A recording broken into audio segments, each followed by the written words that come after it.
Hi guys, good morning. Ayan, kukuha tayo ngayon ng dahon ng mangga. Papakuluan ko kay Ate Linda.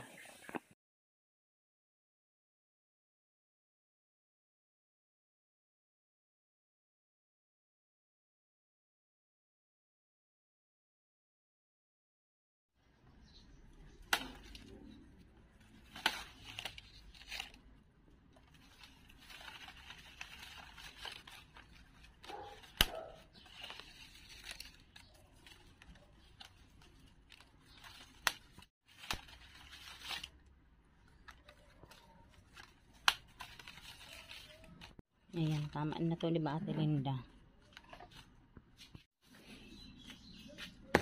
Ang bango pala guys. Iwasan muna natin bago natin ilaga. Sariwang sariwa. Dalawang bangso na naman ang ilalagay ko guys. Iinumin pala to pag umaga, walang laman daw ang tiyan.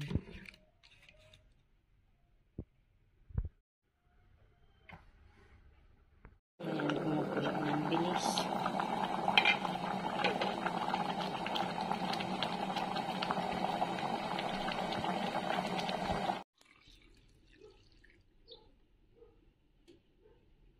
Lasang mangga din siguro to, ano Ate Linda?